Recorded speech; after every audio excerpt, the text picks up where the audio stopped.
Salut à tous, c'est Doru. Comme je vous l'ai dit dans mon premier hors-sujet, je suis un collectionneur de consoles rétro. Mais alors que j'ai eu ma première console portable assez tôt, en primaire, il faudra attendre bien plus tard pour que je m'achète ma première console de salon, une PS2, en 2009-2010, pour 50 €, alors que la PS3 était déjà sortie.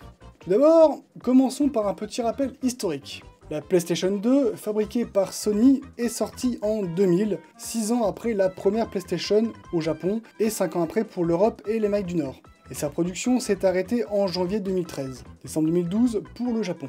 11 ans et demi de vie pour une console, c'est pas mal du tout. Surtout qu'en novembre 2013 sortait en Europe la PS4.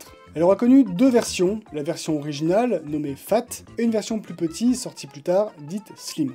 Pour 50 €, je vous laisse deviner laquelle des deux versions j'ai pu m'acheter. Elle est la console la plus vendue au monde, 150 millions d'exemplaires, devant la Nintendo DS, 154 000,02 millions, et la Game Boy, 118 000,69 millions. Bien que cette dernière a un petit peu triché, puisqu'elle prend en compte les 5 types de Game Boy fabriqués. En tant que digne successeuse de la première PlayStation, la PS2 a apporté son lot de révolutions. Lecteur DVD et port USB, possibilité de jouer en réseau, iToys, une caméra permettant de jouer à certains jeux en différenciant le décor fixe et les personnes mobiles, et surtout une bibliothèque de près de 4000 jeux. C'est en septembre 2018 que Sony arrêtera le service après-vente de la PS2, soit 5 ans après l'arrêt de la production, signe que ce fut une console d'exception. Petite anecdote. Alors pourquoi j'ai acheté cette console et pas une PS3 ou une Xbox 360 ? Faut savoir qu'à cette époque, je ne souffrais pas de collectionnite aiguë. Et en plus, en 2018, on ne pouvait pas dire qu'il s'agissait d'une console rétro alors qu'elle était encore fabriquée. Non, la raison est bien plus stupide. Après près de 15 ans de retard, j'étais dans ma période Dragon Ball et un ami m'avait fait découvrir la très bonne saga de Beat'em Up, Devil May Cry. Aucun rapport, vous allez me dire? Eh bien pour moi si, car ayant adoré Dragon Ball Z, Budokai Tenkaichi 3 et Devil May Cry 3, j'ai acheté les deux jeux. Alors que je n'avais pas du tout de console. C'est cocasse. Dans un premier temps, ça allait. Un pote m'avait prêté sa console, mais bon, au bout de plusieurs mois, il a fallu que je la lui rende et j'ai dû trouver une solution, à savoir aller dans un magasin de jeux vidéo et en acheter une d'occasion. Tadam! Elle est pas belle, hein? Et en plus, il manque la façade du lecteur.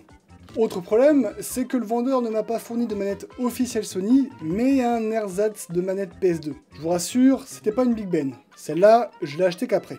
Pour ceux qui ne s'en souviennent pas, les manettes Big Ben étaient une marque de manettes PlayStation low cost, le genre de manette qu'on passe à ses potes quand ils viennent jouer. Ne niez pas, on a tous eu ce genre de pote. Et si vous n'en aviez pas, c'est que ce pote-là, c'était vous.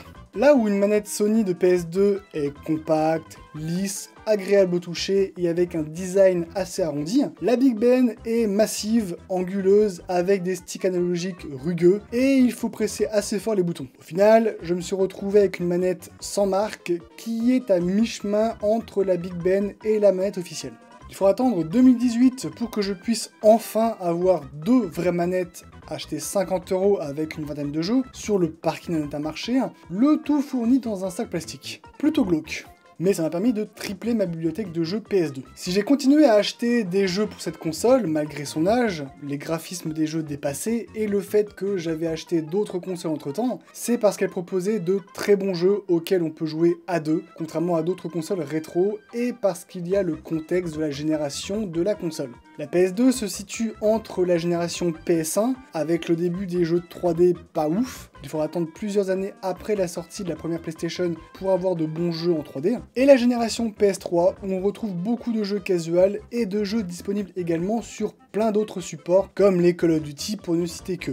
Je trouve que la PS2 apportait une expérience de jeu originale, vraiment propre à la console. Et même si maintenant j'ai Devil May Cry 3 sur PC, même si j'y joue avec une manette Logitech similaire à une manette de PlayStation, je ne retrouve pas cette même expérience. Peut-être que vous allez me dire que c'est pareil sur PS3, PS4, PS5 et Xbox, mais comme je n'ai quasiment pas joué à ces consoles, voire pas du tout, je ne peux pas me prononcer. La PlayStation 2, c'est pour moi la console des après-midi chez les copains, la console de soirée, et bien que je l'ai eu tardivement, j'ai de très bons souvenirs de parties de Dragon Ball ou de Tekken avec des amis, et ça, je pense que c'est encore plus important que d'avoir le dernier jeu ou la dernière console à la mode.